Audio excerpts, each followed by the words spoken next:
Hi, I'm Maria Theoharis or Velo Sews on social media. Welcome back to SewOver50 podcast on Sew Organised Style. Grab a cuppa and relax with us. On Sew Organised Style podcast, I begin today by acknowledging the traditional custodians of the land on which we record this podcast and pay respects to the elders past and present. Thanks for joining us on SewOver50 podcast on Sew Organised Style. SewOver50 intersects with all communities. We're a community that is so over ageism. Stacey Taylor of The Crooked Hem has given us some great videos on her YouTube channel about how to follow the 5 steps of the top-down, centre-out method. And she's today's SewOver50 podcast guest. How are you, Stacey? I'm great. Thank you for having me. I'm super excited to be here. I'm really pleased that you could give us your time because you've put so much effort into developing these videos about the top-down, centre-out method. You must be so flat out.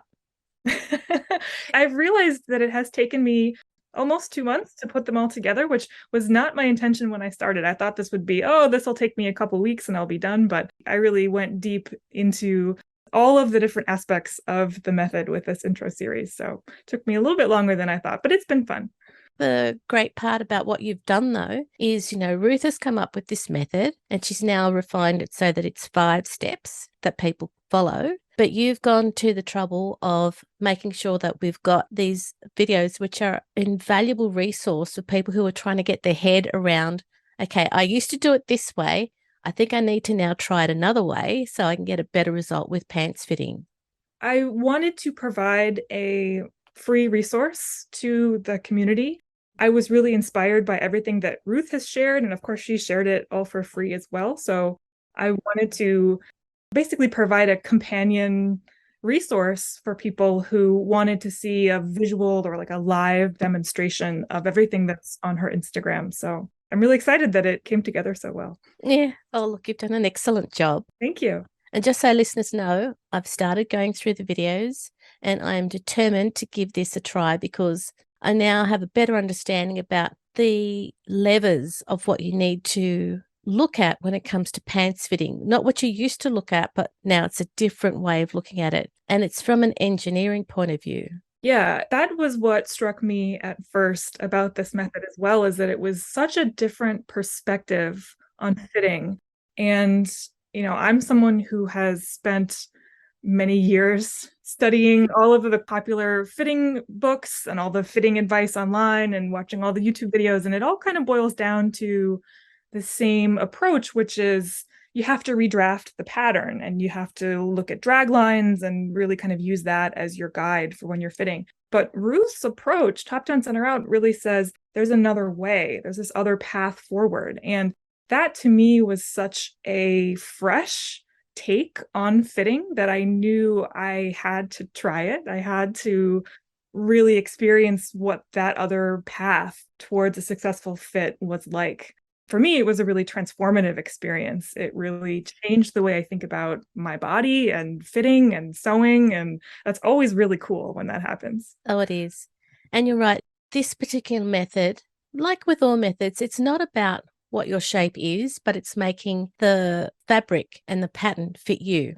Yes. Yeah. And I think it's that focus on the design that I really thought was kind of unique in the world of fitting advice that's out there. We haven't really been talking a lot about the design in the home sewing community and the importance of the design. And to me, that was something that really struck a chord with me about the top down, center out method is, I'm choosing this pattern because I like the design. So why not try to preserve it and really explore the relationship between that design and my body as I'm fitting and have it work with me instead of against me, So it really just made a lot of sense once I tried it. Stacey, let's talk about you now that we've talked a bit about the method. Sure. For listeners who don't follow you, where can they find you online? I'm at The Crooked Hem on Instagram, and I'm also at The Crooked Hem on YouTube, and I have a sewing blog at thecrookedhem.net. I'm so glad you had the same name for all of your platforms. Makes it easy. And sometimes it can be a bit tricky trying to get them all at the same time too. There is someone on Instagram who is just at Crooked Hem. I missed out on the domain name of thecrookedhem.com. That's why I'm .net. So if you're looking for the sewing blog, it's thecrookedhem.net. Thecrookedhem.com is a store in Pennsylvania. Oh, okay. Totally different. And what's your sewing background? I grew up with a mother who was always crafting. Every weekend, the sewing machine would be out on the dining room table and she'd be making something, quilts or a home dec project, or she made stuffed animals for me. She made all of my clothing. So I think my sewing origins really start on a subconscious level when I was really small. It was just something that was always around in the household. And then when I was 10, my mom sent me to a sewing summer camp, which opened the whole wide world of patterns and fabric shopping and just the magic of what sewing can be. And as a teenager, I sewed all throughout high school. I wore a lot of the things that I had made, a lot of the things that I had altered, I found in thrift shops. And as a teen, I really had no patience for things like ironing or fitting or techniques. I really just sort of dove headfirst into my vision for whatever garment I wanted to create. And then I just kind of sewed wherever it seemed like I should sew. And I eventually ended up with something I could wear most of the time. And I put my sewing machine away around college. And then I went to graduate school and life gets busy and I fell away from the hobby for many years, but I came back to it in my 30s as an adult. I would like to think with some more maturity, and I had more patience at that time. And so I really wanted to learn more about technique and about fitting and alterations. And so I spent a lot of my sewing time as an adult learning about kind of the more technical aspects of sewing and trying to get better at those skills. And then, recently, I think it's been kind of a mix of sewing to learn about fitting and to improve my skills and learn about new techniques. But it's also been a real creative outlet for me that I haven't had really as an adult very much. It's fun to play with colors and fabrics and different silhouettes and things like that. It's been just a really fun hobby to get back into as an adult.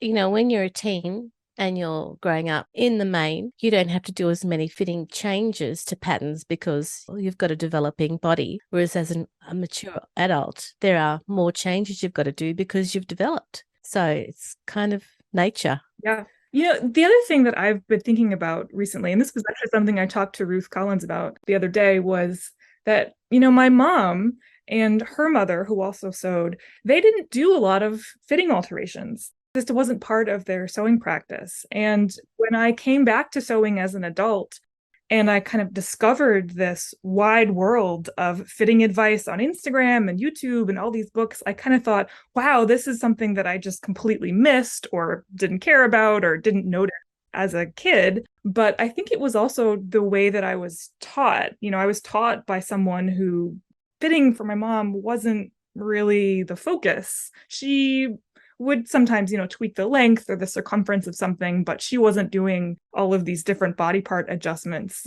It's an interesting question of why. Is it just because she had a body type that fit into a lot of patterns? Maybe, maybe not. I think it also is that she learned how to sew in the 50s and 60s when, the idea of taking a photo of your backside in a pair of pants and sharing it with all of your friends and then discussing all of the drag lines would never have occurred to her. That would have absurd. So with social media and all these great resources we have online now, I think fitting and maybe even construction details and techniques, it has become more of an interest for people and more of a focus. I think that's one way you could interpret it. So I think it's interesting to think about, how sewing as a hobby is evolving over the decades. And as new generations come to it, we're bringing different things and we're taking different things from it too.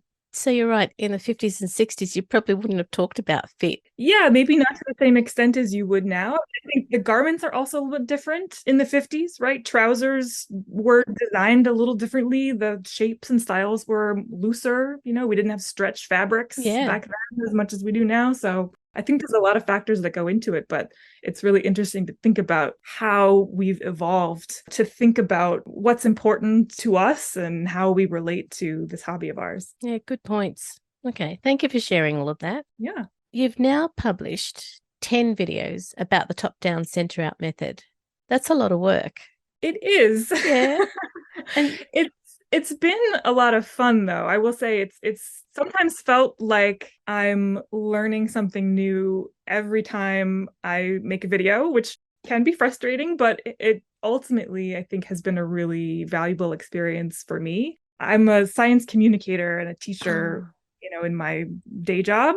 So I really enjoy communicating complex ideas in ways that are hopefully not as complex to understand. And I just really like talking about sewing.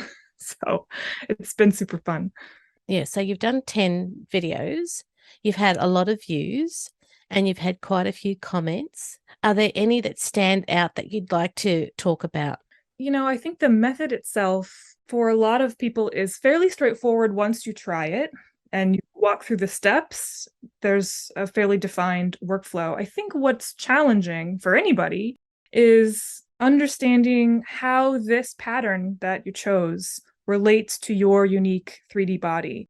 It's tempting to think, oh, this method is going to solve all my problems and I'm never going to have to worry about fit ever again, or I'm never going to be frustrated with a particular pattern ever again. It's still a fitting method. There's still a skill here. And so there is still a lot of work sometimes that you will need to do to really understand, well, how does this design relate to my body? And what do I need to change in order to make this design fit in the way that works for me? So something that has stood out for me as I use the method and as I see others use the method, some patterns will be very straightforward to fit and you can fit them in 15 minutes, but others, even for people who are experienced with the method, it can take some time to unravel and take some experimentation and some tinkering. And I think what I try to remind myself is that I'm really the best person to solve this problem, just through trying different things and tweaking things and maybe putting the toile down and coming back to it in 10 minutes in a day. That helps sometimes. And for me, that work is part of what's so enjoyable about the method, is that I've put in this work and I've come out on the other end, hopefully with a pair of pants that fits well, but I usually also come to understand something about this particular design, or maybe this dart placement, or something about this relationship between my body and this pattern that gets unlocked during that process. So I would encourage people, if they get to a fitting issue with top down, center out, to keep going and keep pushing through that, because sometimes this work of untangling these fitting challenges can really pay off in the end and feel rewarding. And I think the fact that you're taking time to try a design and make the adjustments so that it actually suits your body is worth taking, because at the end of the day, you want to feel comfortable in the clothes that you've made, and the changes that you are able to do on the one-legged toile with the waistband is worth doing. Yeah, absolutely. And I think what I like about this method is that it really helps you get there. For me, it helps me separate the question of, does this toile fit me? Does this design fit me? And do I like this design? Because to me, those weren't always separate questions. So I find that this method really helps me think about the design and think about how the design works on my body. And then, do I like that? Do I want that? Do I want to keep going with this particular pattern? It's been a really helpful approach for me. It doesn't lead to me getting stuck feeling like, well, I couldn't get it to fit me, so I don't know if this design works, or I couldn't get it to fit just right, so I can never wear this type of design.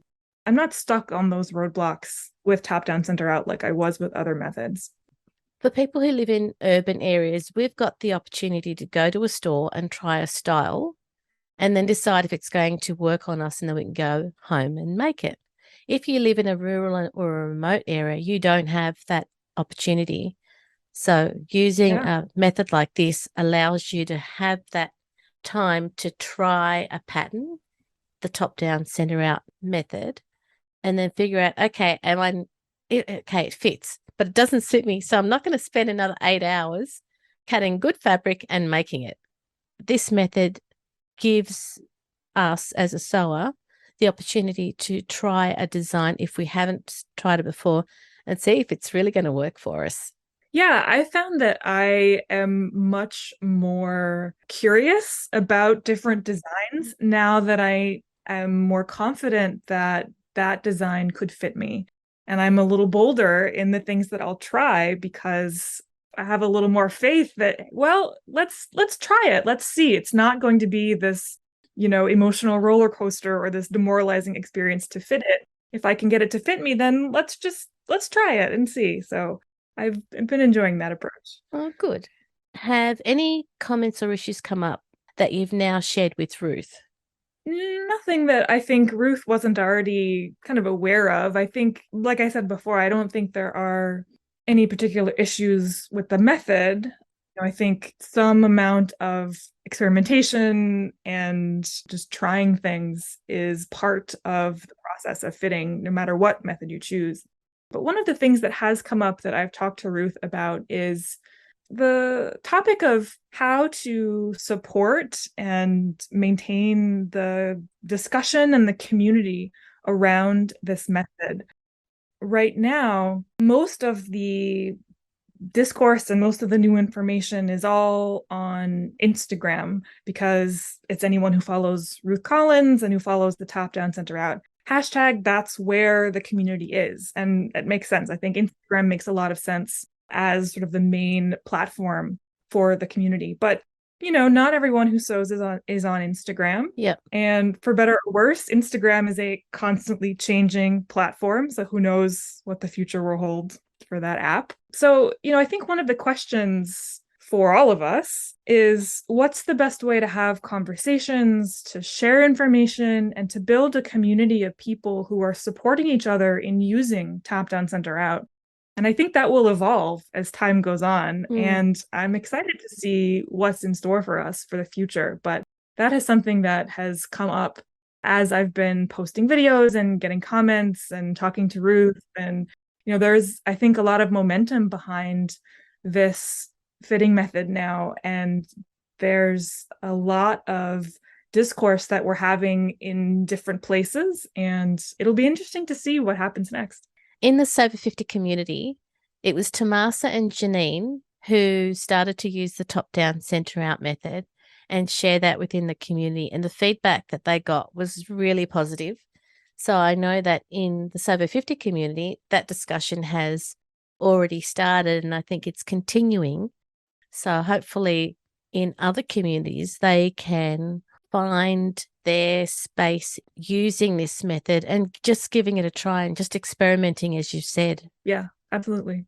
So, Stacey, for people who haven't had a look at your videos at The Crooked Ham on YouTube, what you've got so far and what's coming up? Well, so far I've got 10 videos, and the goal of those videos is really to present the basics of the top-down, center-out method. So from start to finish, how do you use it? What are the concepts and philosophies behind it?